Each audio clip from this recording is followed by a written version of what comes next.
Bueno, pasamos a comentar el arte gótico. Como realicé en el románico y debido a que en el vídeo lo estructuran así, vamos a hacer un pequeño acercamiento a las características de esta época, que eran una transición entre el siglo XII y siglo XIII.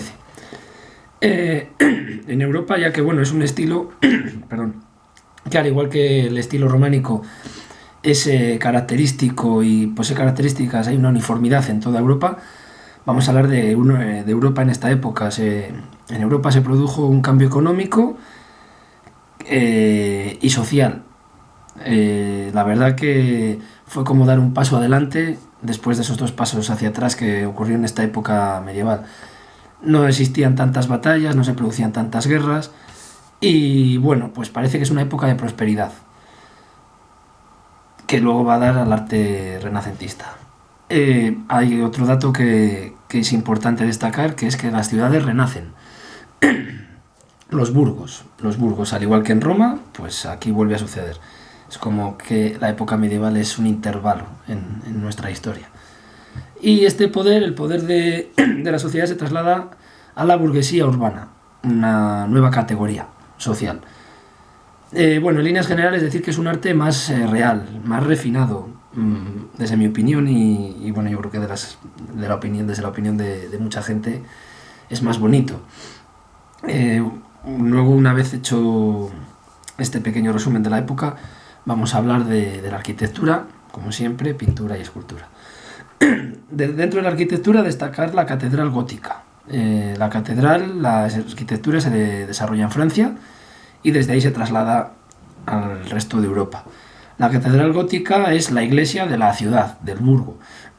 Son iglesias o catedrales enormes. Son enormes. Destacar que yo conozca ahora mismo la catedral de Burgos, de León, Notre Dame. Son impresionantes, son bonitas, pues en capiteles, pues en vidrieras, son preciosas. Aparte de estas catedrales, los edificios de guerra se quedan un poco al margen y aparecen edificios civiles como son los palacios. Te puedes encontrar palacios preciosos en toda Europa de esta época gótica. Luego, las características principales de la catedral, pues su monumentalidad, que son enormes, y otro dato que ya comenté en el románico, la aparición de las vidrieras, de las grandes ventanas. Debido a ciertas mejoras en la arquitectura, permitieron en los muros hacerlos más finos y no hacer ventanas pequeñas como en el románico, sino crear grandes ventanas. Además, como se comenta en el vídeo, en esta época se pensaba que Dios era luz, por tanto pretendían llenar las iglesias y las catedrales de luz, es decir, que entrara Dios en ellas. ¿Cómo consiguieron estas mejoras? La primera es utilizar otro tipo de arco más eficaz, el arco apuntado, y un nuevo tipo de bóveda, la bóveda de crucería.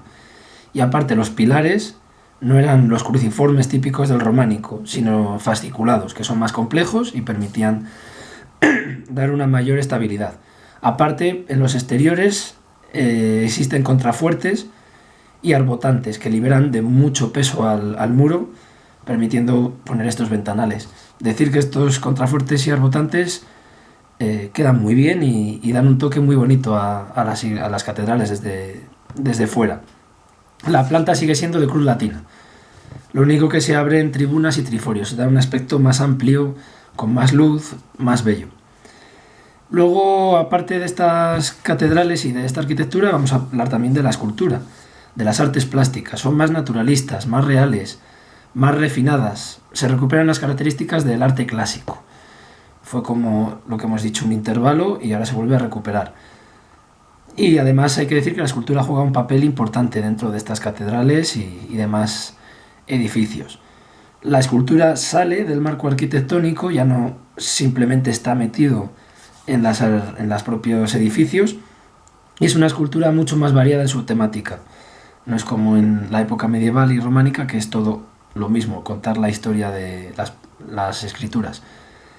Y luego las pinturas, también existe una tendencia al realismo, y decir que preferentemente se van a realizar las pinturas sobre tabla, debido a que en los muros ya quedan menos huecos, ya que están las vidrieras y los ventanales.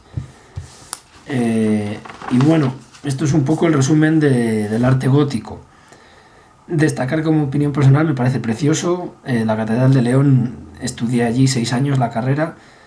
Tardé en entrar porque la verdad que tengo que reconocer que en este aspecto soy un poco dejado, pero merece la pena ver esas vidrieras. El rosetón es increíble. La propia historia que te van contando el guía, el teléfono que te dan contándotelo, es interesante pensar que estuvo a punto de derruirse y que igual no, por una cosa de suerte la podemos degustar y la podemos observar hoy en día. Pues es algo impresionante, que cómo puede cambiar la historia en un momento. Y es preciosa, al igual que bueno, la de Burgos también, aunque como opinión de personal me quedo con la de León. Notre Dame fue increíble, el único que no pude entrar cuando estuve en París.